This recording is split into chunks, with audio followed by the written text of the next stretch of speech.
Ay, ka na, Marco! Aray!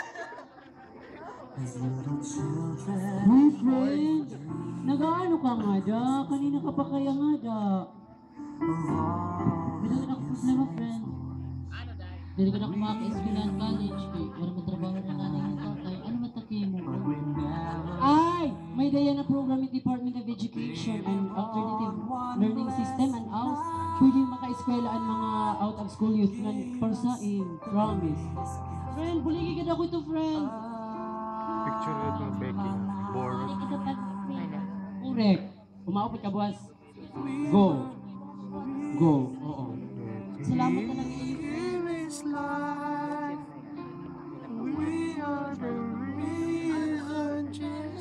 Marco! Ay, ka na, Marco! Kung ginuuna ko ang kinabubuwason, hindi na ako masugan yan na. Kung tumula ako na akong mga kag-anak, hindi na ako mag-uusan yan na. Marco!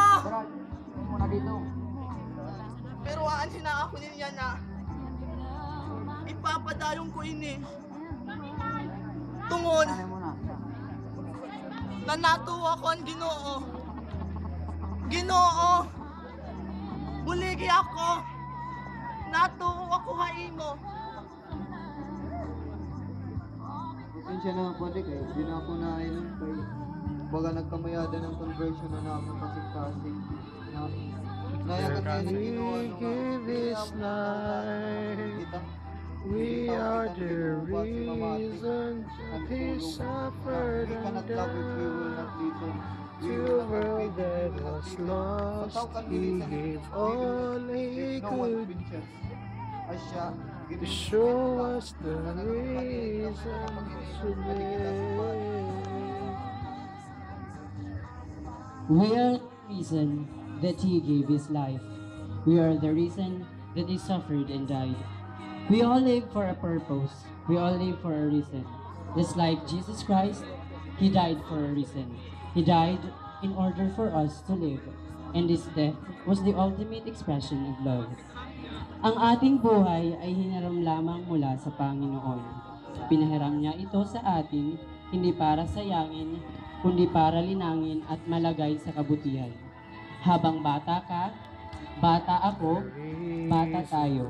Huwag tayong magsayang ng oras, imbes gamitin natin ito upang makamit ang ating mga pangarap. Kumilos tayo at tandaan mong naniniwala kaming lahat sa kakayahan mo. He could give to show us the reason.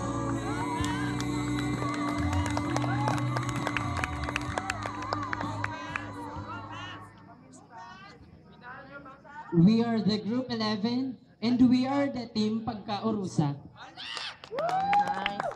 Ayan, congratulations. Presenter number 7.